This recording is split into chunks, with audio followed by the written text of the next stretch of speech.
When you hear terms like conventional, organic, or sustainable farming, do you actually know how to compare them in real practice using objective criteria? In this video, you will learn exactly how to compare these three systems step by step using measurable factors that you can apply immediately.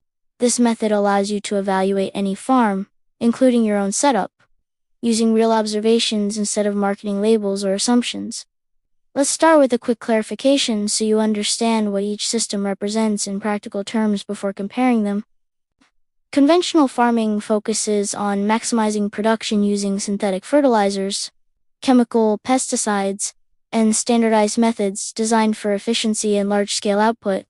Organic farming avoids synthetic chemicals and relies on natural inputs, but it does not always guarantee efficiency or a long-term sustainability.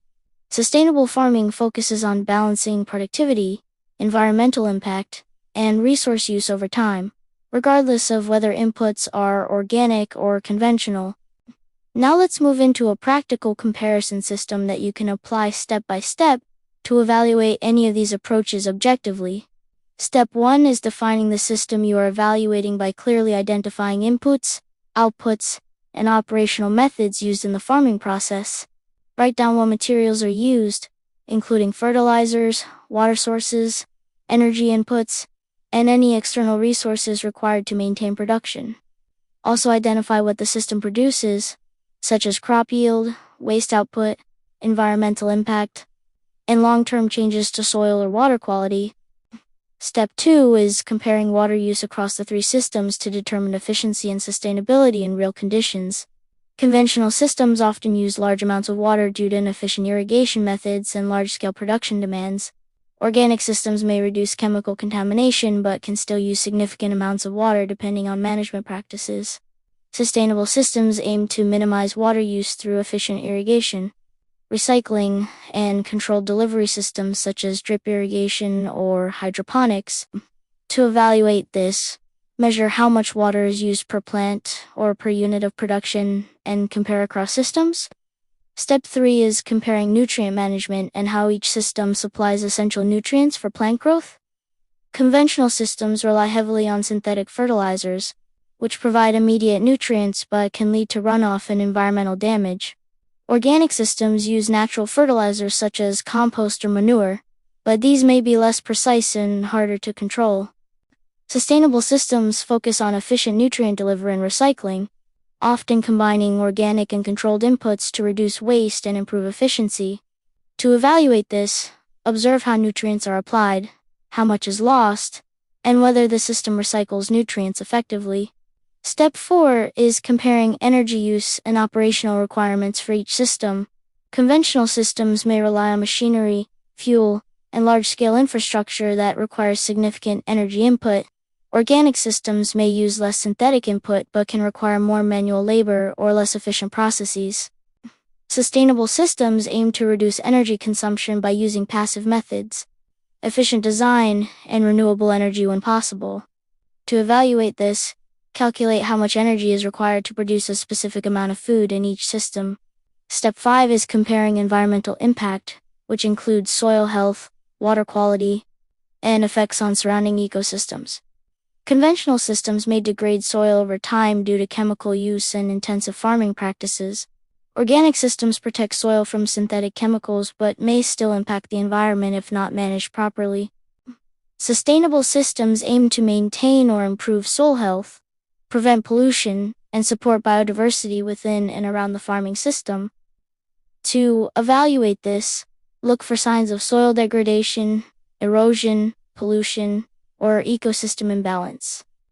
Step 6 is comparing productivity and efficiency, which determines how much output each system produces relative to the resources used. Conventional systems often achieve high yields but may use excessive resources to do so. Organic systems may produce lower yields depending on management practices and environmental conditions. Sustainable systems aim to balance yield with resource efficiency, producing consistent output with optimized input use. To evaluate this, measure yield per unit of water, nutrients, and energy used in each system. Step 7 is comparing system stability and resilience under changing conditions. Conventional systems can be highly efficient but may fail quickly if inputs such as fertilizers or pesticides aren't available. Organic systems may be more resilient in some cases but can still be affected by environmental variability. Sustainable systems are designed to adapt to changes and maintain productivity even when conditions are not ideal. To evaluate this, consider how each system performs under stress, such as drought, temperature changes, or resource limitations. Step 8 is comparing cost and financial sustainability over time. Conventional systems may have high initial costs but can achieve economies of scale in large operations. Organic systems may have lower chemical costs but higher labor costs depending on management practices. Sustainable systems aim to balance costs and reduce dependency on external inputs over time. To evaluate this, calculate both initial setup costs and ongoing operational expenses for each system. Step 9 is comparing labor requirements and operational complexity. Conventional systems often rely on machinery to reduce labor but require technical knowledge and maintenance. Organic systems may require more manual labor and hands-on management. Sustainable systems aim to reduce unnecessary labor while maintaining efficiency through smart design and appropriate technology.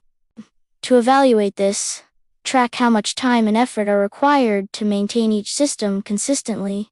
Step 10 is comparing long-term viability, which determines whether the system can continue operating effectively over time.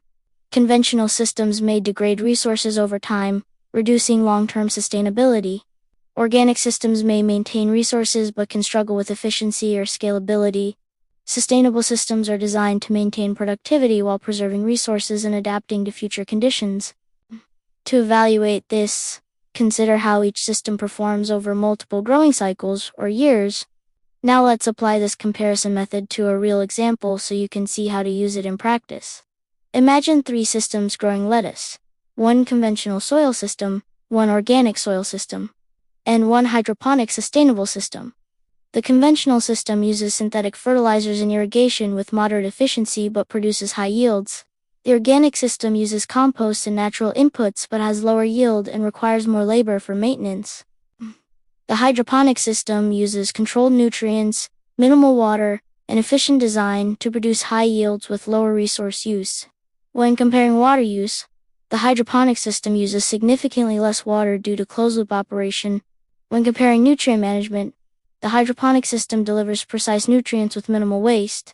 When comparing energy use, the hydroponic system may use some electricity, but can be optimized with efficient design. When comparing environmental impact, the hydroponic system avoids soil degradation and reduces runoff. When comparing efficiency, the hydroponic system produces more food with fewer resources. When comparing resilience, each system has strengths and weaknesses depending on environmental conditions. When comparing costs, each system has different initial and operational costs depending on scale and design. When comparing labor, the hydroponic system requires less daily maintenance once properly set up.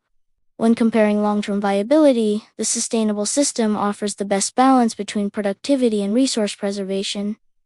This example shows that no system is perfect, but some systems perform better when evaluated across all criteria. Now let's talk about how you can use this comparison method in your own projects. Start by writing down the details of your current system using the checklist we covered. Then compare with alternative systems to identify areas where improvements can be made. Focus on improving efficiency, reducing waste, and increasing stability rather than trying to completely replace your system immediately. This approach allows you to transition toward more sustainable practices gradually while maintaining productivity. Over time, you will develop a system that balances production, efficiency, and environmental impact effectively. And that is exactly how you compare conventional, organic, and sustainable systems in real practice using a structured and practical method. Thanks for watching World Wellness Sustainable Farming.